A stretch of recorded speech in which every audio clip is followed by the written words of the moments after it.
Emily était le seul soutien de son fils adolescent et de son père malade. Mais lorsqu'elle aperçoit un jour une nouvelle voiture garée devant leur maison, elle apprend que les deux hommes ont gardé un grand secret. Assise à l'arrière du bus, Emily fixait les personnes autour d'elle. Cela était devenu un jeu. Elle regarda le vieil homme aux vêtements en loques et à la barbe mal taillée qui luttait pour rester éveillé dans un coin. Est-ce un sans-abri ? Se demanda-t-elle. Pourquoi prendrait-il le bus pour aller en ville ? Elle tourna ensuite son regard vers un jeune homme dans un costume trop grand lisant un livre comme s'il mémorisait le contenu. Probablement un entretien d'embauche, soupçonnait Emily. Mais le gamin a l'air si nerveux. Mon Aaron, aussi, pourrait faire la même chose bientôt. Je souhaite qu'il obtienne cette bourse. Dois-je souhaiter bonne chance à ce garçon ? Probablement pas.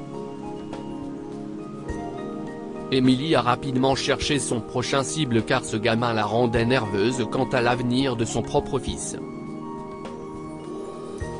Elle a vu un très jeune couple amoureux. Elle ne pouvait voir que l'arrière de leur tête. Elle a remarqué que la femme reposait ses épaules sur l'homme et il partageait une paire d'écouteurs en écoutant une chanson. Ah, le jeune amour. Emily a soupiré tout bas. S'unir par la musique est la meilleure façon de profiter de l'amour. James et moi aimions aussi nos chansons. Cette veuve de 33 ans notait les détails des personnes qu'elle voyait dans le bus dans l'application de prise de notes de son téléphone. Sans structure, sans but, sans format. Juste des pensées issues de son observation avec une couche de fiction basée sur son imagination. Elle aimait écrire sur la vie secrète des étrangers. Mais la vie d'Emily comportait aussi une part de secret et d'excentricité. Le mari d'Emily, James, est mort mystérieusement il y a 5 ans. Les autorités n'ont pas pu retrouver son corps. Et bizarrement, quelques jours après les funérailles de James, des agents fédéraux ont saccagé leur maison et emporté un tas de documents et de dossiers. Elle a reçu une modeste somme d'argent de l'assurance, et rien d'autre. Apparemment, tous les dossiers de James avaient disparu. Alors qu'elle pleurait encore la mort de son seul amour, cette épreuve a brisé Emily. Elle s'est retrouvée seule à élever son fils, alors âgé de 11 ans, et à entretenir une grande maison en banlieue qu'elle n'avait plus les moyens de gérer. Emily a envisagé de s'installer avec son père à la campagne, mais Aaron était dans ses années de formation. Il avait son école, ses amis, et une vie envisagée par Emily et James dans cette région. Emily a donc décidé de ne pas apporter de changements radicaux à sa vie et à celle d'Aaron. Le père d'Emily, Richard, a soutenu sa décision. En fait, il a décidé d'aménager avec Emily et Aaron pour les aider. Richard est mécanicien automobile, et il a réussi à s'adapter en douceur à la vie de banlieue.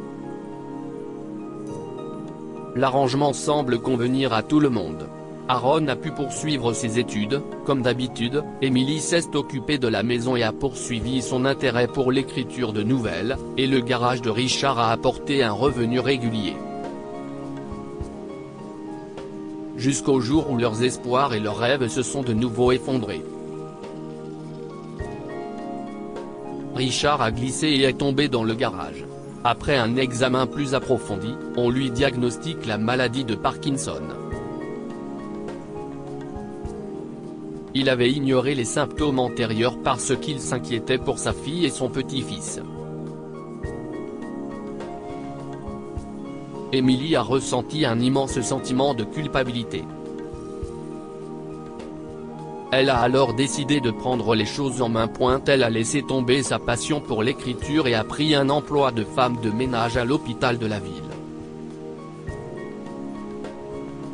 Elle n'a même pas envisagé de déménager dans une maison plus petite, car cela aurait affecté l'avenir d'Aaron.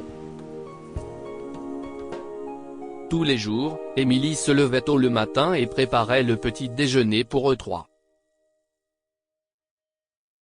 Elle préparait le déjeuner, l'emballait pour Aaron et elle-même, et gardait une portion du déjeuner pour Richard dans le réfrigérateur. Elle accompagnait Aaron à l'école et prenait ensuite le bus pour aller travailler. Après le travail, Emily se rendait à l'épicerie et bénéficiait d'une bonne réduction. Elle rentrait ensuite à la maison et préparait le dîner. Juste après le dîner, elle se mettait à nettoyer la maison et à faire la lessive. Ne jamais faire de compromis pour être bien dans des vêtements propres, disait-elle à Aaron, qui la rejoignait pour la lessive. Après cela, Emily mettait son fils au lit et aidait Richard à faire ses exercices de physiothérapie. L'emploi du temps d'Emily est chargé, mais elle est devenue beaucoup plus efficace en un an.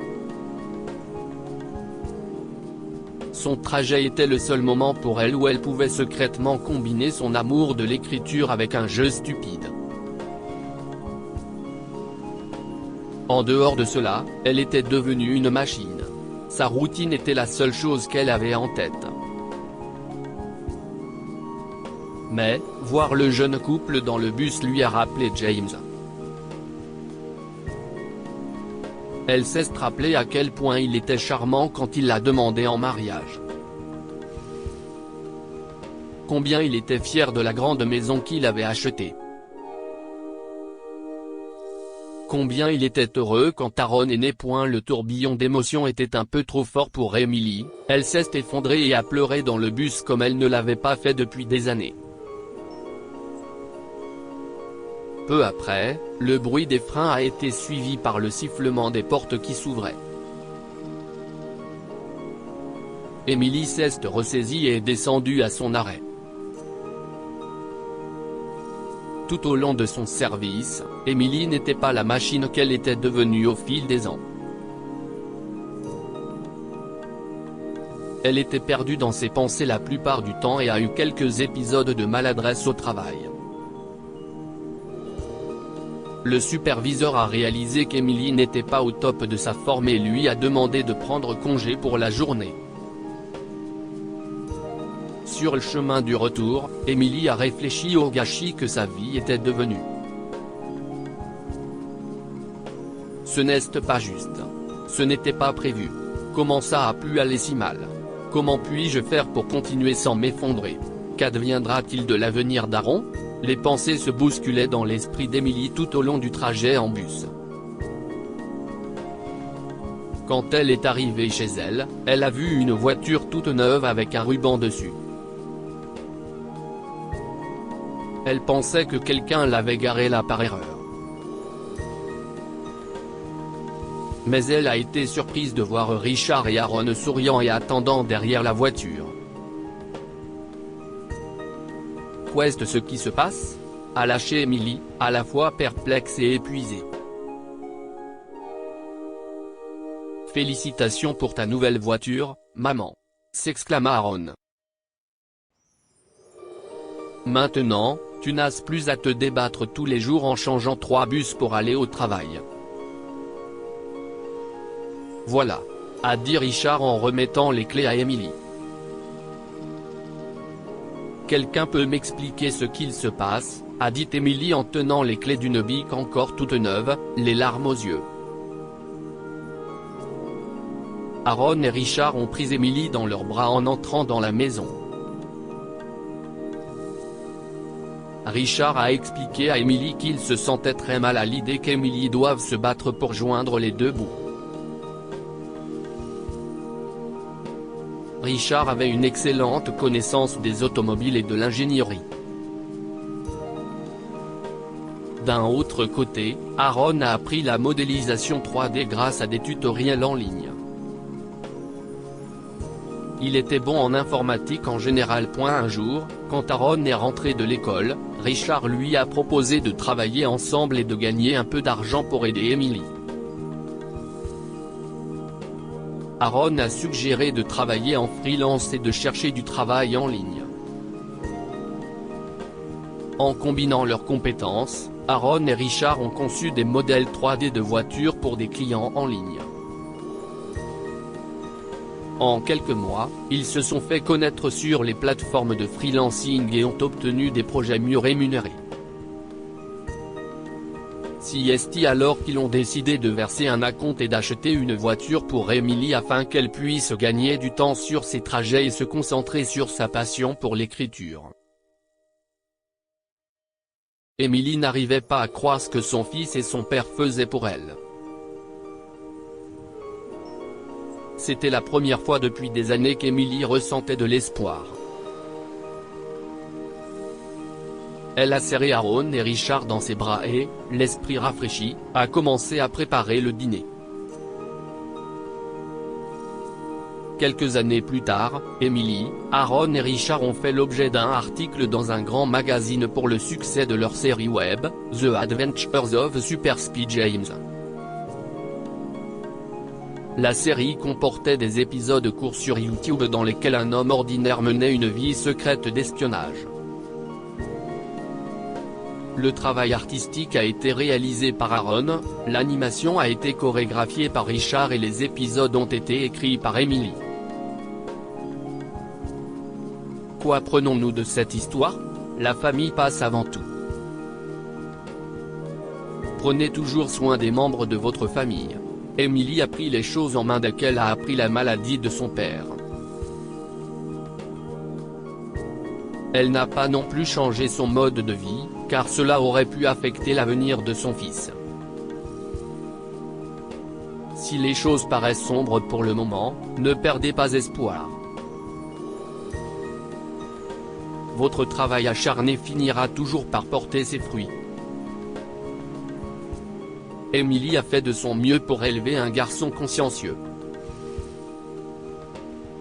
Elle n'a rien négligé pour s'occuper de son père malade.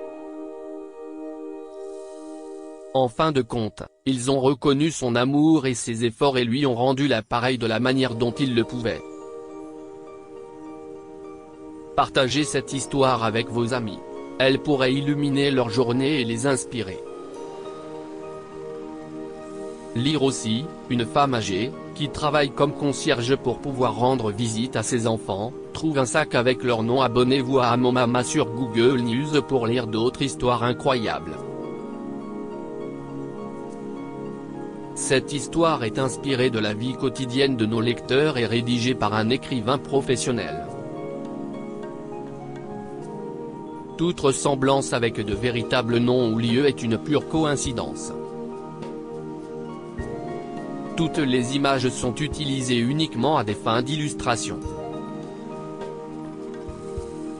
Partagez votre histoire avec nous. Elle changera peut-être la vie de quelqu'un. Si vous souhaitez partager votre histoire, envoyez-nous un mail à info@amomama.com.